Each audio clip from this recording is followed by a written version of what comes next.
반칠환 시인이 쓴 노랑제비꽃이란 시가 있습니다. 제가 한번 짧은 시인데요, 들려드리겠습니다.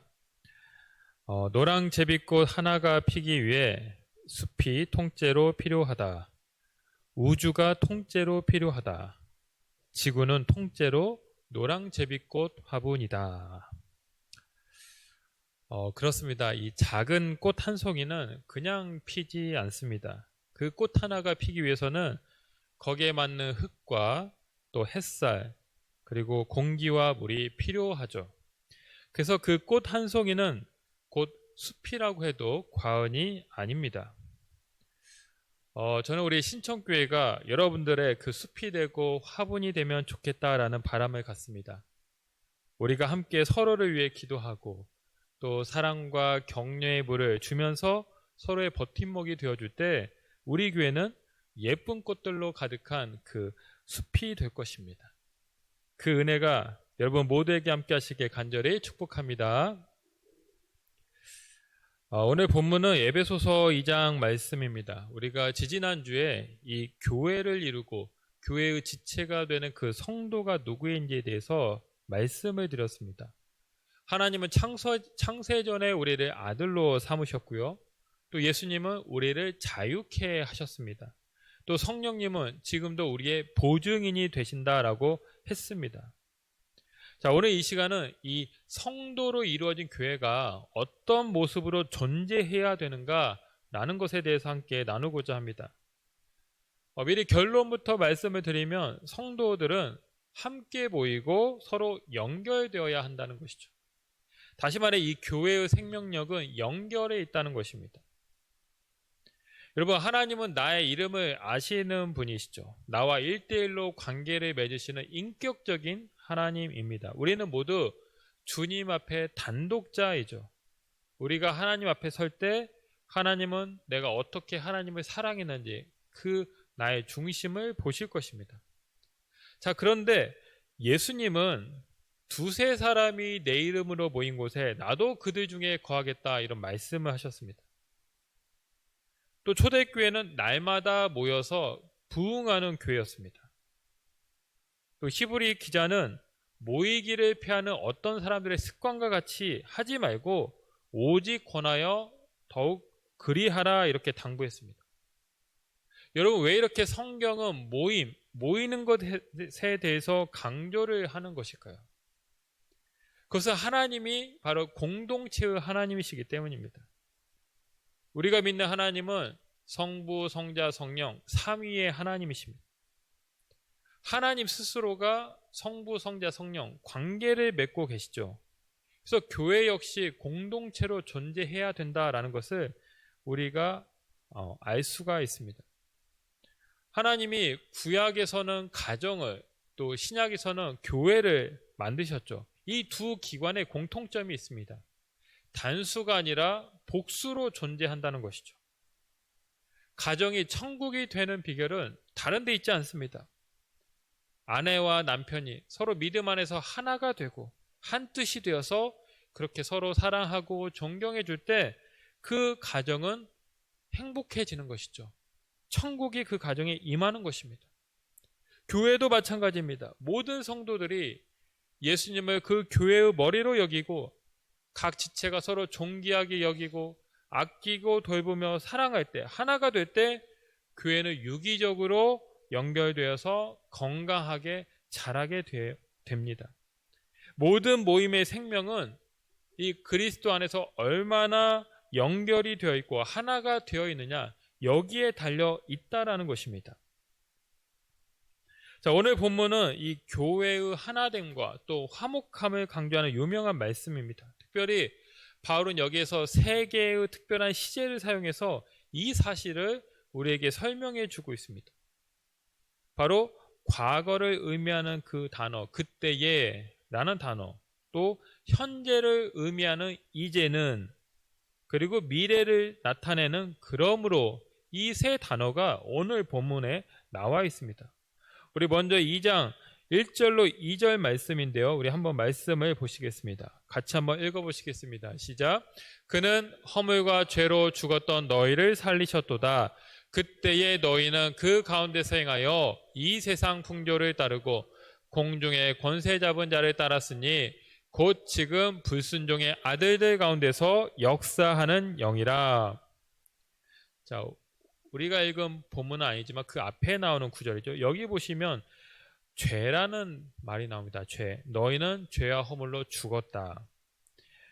여러분, 이 죄, 헬라어로 하마르티아입니다. 하마르티아. 이 말의 뜻은 빗나가다, 빗나가는 것, 이런 뜻을 가지고 있습니다. 어떤 사람이 표적을 향해 활을 쐈는데 그 화살이 빗나가서 관역에 맞지 않는 것, 이게 하마르티아, 죄라는 말입니다. 요즘 그 카페인 우울증, 이런 말이 있다고 합니다. 카페인 우울증. 커피 속에 있는 그 카페인을 말하는 것이 아니고요. 카카오 스토리, 페이스북, 인스타, 이 앞글을 따서 카페인, 이렇게 말을 한다는 것이죠. SNS를 통해서 많은 사람들이 내 삶과 타인의 삶을 비교합니다. 그러면서 이 타인의 삶이 너무나도 멋있고 또 내 삶은 너무 초라하게 보일 때 상대적인 박탈감을 느끼고 그래서 우울증이 찾아온다는 것이죠. 그렇습니다. 많은 사람들이 내가 지금 얼마나 잘 살고 있고 얼마나 행복한지를 과시하기 위해서 여러 가지 사진들을 날마다 그 SNS에 올리죠. 자, 이들은 지금 자기 삶에 대해서 대단히 만족하고 있고 내가 또 부족함이 없다는 것을 자랑합니다. 자, 그런데 여러분, 오늘 성경은 이런 현대인들을 향해서 돌직구를 날리고 있습니다. 너희가 죄와 허물로 죽었다. 우리 모두 지금 관역에서 심각하게 벗어나 있다라는 것을 말하고 있는 것입니다. 내 겉모습이 아무리 화려하고 또 내가 얼마나 많은 것을 소유하고 의리의리한 그런 것들이 내 주변에 가득하다 할지라도 내가 예수님을 믿지 않고 내가 영적 비시에 속해 있다고 한다면 우리 모두는 죄로 인해 죽은 자, 이 세상 풍조를 따라서 본질상 진노의 자녀다라는 것을 먼저 말하고 있는 것입니다. 여러분, 바울은 이 인류 모두에게 해당되는 그 죄의 문제를 지금 말씀하고 있죠. 그런데 여기에서 더 나아가 바울은 그 에베소 교인들에게 따라다녔던 또 다른 죄의 꼬리표, 그 에베소, 편지를 받고 있는 에베소 사람들에게 해당되는 또 다른 죄의 목록을 말하고 있습니다. 바로 이방인이었기 때문에 받아야 했던 그 모든 멸시와 수치, 그런 것을 이야기하고 있죠. 여러분, 우리는 이 유대인과 이방인에 대한 개념이 별로 그렇게 강하지 않습니다. 거기에 대한 문제의식이 별로 없지만 이 유대인들은 이방인들을 아주 많이 적대시하고 그들을 멸시했습니다. 성경에 보면 이 예수님이 수로보니게 여인을 향해서 개라고 말한 적이 있습니다. 이것은 그 당시 유대인들이 갖고 있었던 그 이방인에 대한 인식을 그대로 보여주고 있는 대목이죠. 여러분, 유명한 주석학자 바클레이가 이런 말을 했습니다. 유대인들은 하나님이 지옥불의 연료로 쓰려고 이방인을 창조했다, 이렇게 여겼다라는 것이죠. 또 하나님은 오직 이스라엘만 사랑한다 라고도 이제 말을 했습니다. 이것이 당시 유대인들에 대한 생각이라는 것이죠. 그들의 그 자기민족 우월주의가 얼마나 대단했는가라는 것을 알 수 있습니다. 자, 여러분, 오늘 2장 11절로 12절 말씀, 그 이방인들에 대한 그 당시 사람들의 생각을 한번 보시기 바랍니다. 2장 12절로 12절 말씀을 우리 같이 한번 읽겠습니다. 시작. 그러므로 생각하라. 너희는 그때에 육체로는 이방인이요 손으로 육체에 행한 할례를 받는 무리라 칭함을 받는 자부터 할례를 받지 않는 무리라 칭함을 받는 자들이라. 그때 너희는 그리스도 밖에 있었고 이스라엘 나라 밖의 사람이라. 약속의 언약들에 대하여는 외인이요 세상에서 소망이 없고 하나님도 없는 자이더니. 이것이 지금 에베소 사람들이 받았던 그 경멸, 그 멸시의 내용이죠. 자, 유대인과 다름없는 똑같은 사람이었지만 단지 이방인이었기 때문에 이들은 유대인들로부터 이런 부정과 존재 자체에 대한 부정을 당했다라는 것입니다. 비존재 취급을 받은 것입니다. 여러분, 세상에서 많이 나타나는 그 현상 중에 하나가 무엇입니까? 바로 타인에 대한 정죄와 판단입니다. 그 사람이 가지고 있는 어떤 조건들, 배경이나 또 외모나 출신, 학력 이런 것이 좀 좋으면 이제 같은 무리에 좀 포함을 시키고, 그러나 조건이 맞지 않고 좀 열등하다, 낮다 이렇게 여기면 배제시키고 또 왕따를 시키는 그런 일들이 우리 가운데 비일비재합니다. 사마리아 여인이 이런 일을 사실 겪었죠. 그녀는 5남자와 결혼을 한 여자였습니다. 또 다른 남자와 사귀고 있었습니다. 살고 있었죠. 이 여인은 공동체 가운데 속해 있지 못했습니다. 세상과 단절되었고 고립된 채 살았습니다. 그래서 가장 뜨거운 정오에 물을 길러야 했죠. 참으로 불행한 인생이었습니다. 그런데 이 여인의 일생을 뒤흔든 사건이 찾아오게 됩니다. 예수님이 그녀에게 오셔서 그의 영적인 갈급함을 채워주신 것입니다. 이 유대인들은 사마리아인을 상종도 하지 않고 저주받은 족속이다 이렇게 여겼지만 예수님은 그녀에게 마르지 않는 생수를 주셨습니다. 저의 영혼을 구원하셨습니다. 그래서 이제 그녀가 자유해져서 그 물동이를 내던지고 마을 사람들에게 뛰어가서 예수님을 전하는 그런 새로운 여인으로 탄생하게 된 것입니다. 그렇습니다. 우리 모두에게는 영적인 과거가 있습니다. 내가 가진 어떤 조건과 한계로 인해서 우리는 절망할 수밖에 없었고 소망 없는 삶을 살아야 했습니다. 자, 그런데 이런 자들에게 놀라운 소식이 찾아옵니다. 예수님이 오심으로 우리의 영적인 그때가 끝이 나고 바로 새로운 이제 현재의 시간이 주어진 것입니다. 우리 13절 말씀을 같이 한번 읽겠습니다. 13절입니다. 시작. 이제는 전에 멀리 있던 너희가 그리스도 예수 안에서 그리스도의 피로 가까워졌느니라. 아멘.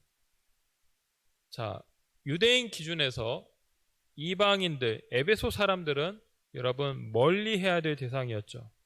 비존재로 취급했습니다. 이 에베소 사람들은 그 존재 자체를 무시해도 되었고, 그들은 이 유대인들 입장에서는 나와 상관이 없는 사람들이었습니다. 그래서 철저하게 멀리 있었던 자였습니다. 자, 그런데 지금 예수님이 오심으로 어떤 일이 일어납니까? 그 멀리 있던 너희가 그리스도의 피로 가까워졌다라고 말하고 있습니다.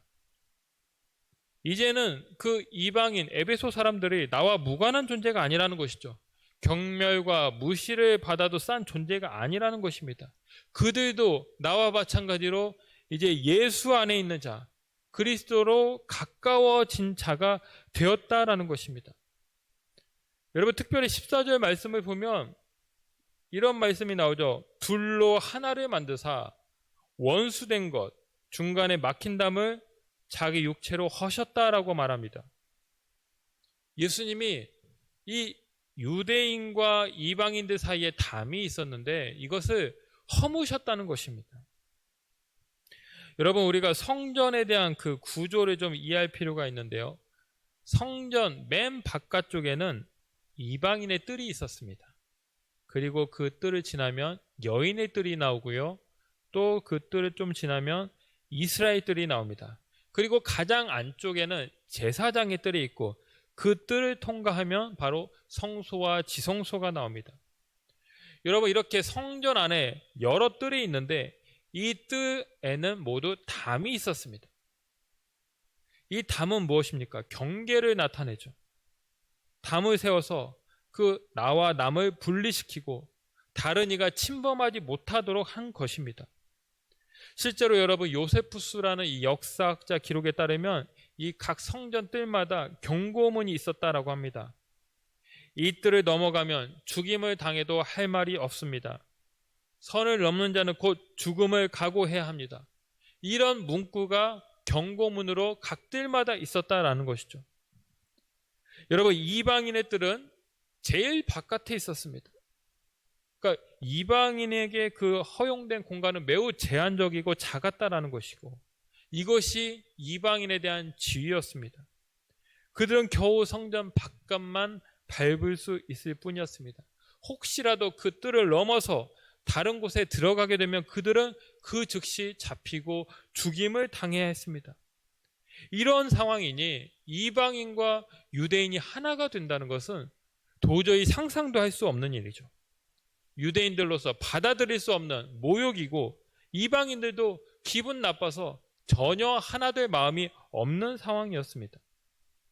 그런데 이런 상황 속에서 예수님이 오셔서 그 모든 담을 허셨다라는 것입니다. 이제 모든 사람들이 주 안에서 하나가 되고, 그 모든 적대자들이 주 안에서 평화를 이루고 하나님과 화목할 수 있도록 하셨다라는 것입니다. 그 누구도 자신이 가진 그 신분과 어떤 조건을 내세워서 남을 판단하고 정죄할 수 없게 하신 것이죠. 대신에 예수 그리스도 안에서 이방인이들, 유대인들 모두가 한 형제 자매가 되고 한 공동체를 이루도록 하셨다라는 것입니다. 이것이 예수님이 오셔서 우리에게 주신 놀라운 축복이라는 것이죠.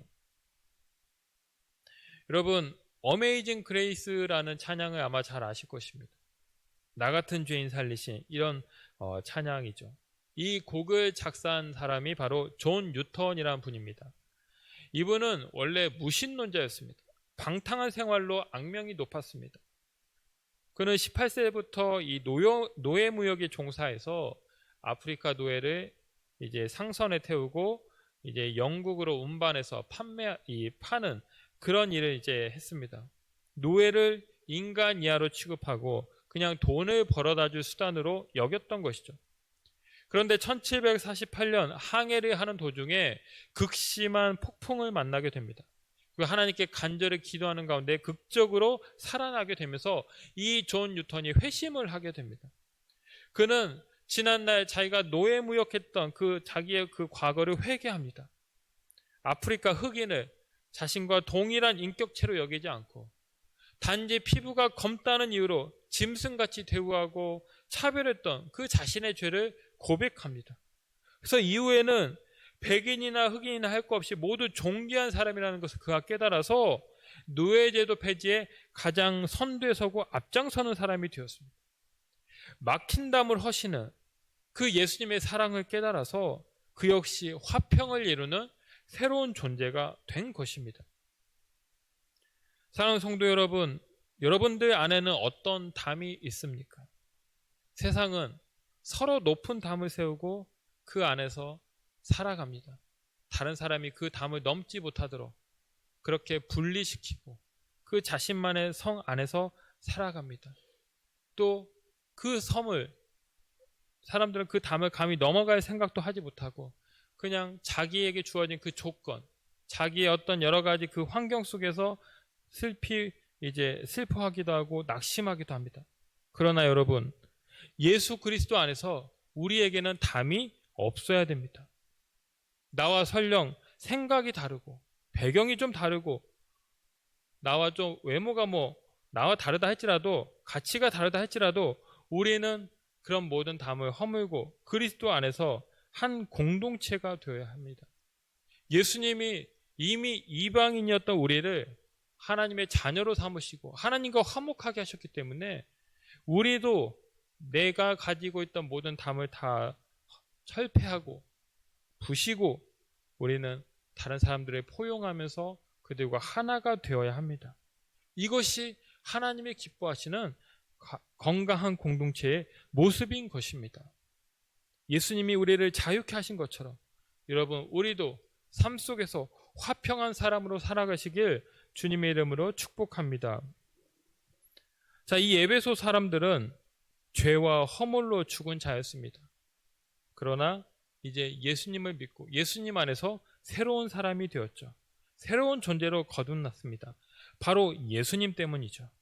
자, 이제 바울은 이 새 사람이 된 에베소 성도를 향해서 한 가지 중요한 당부를 합니다. 우리 22절 말씀을 같이 한번 읽겠습니다. 22절입니다.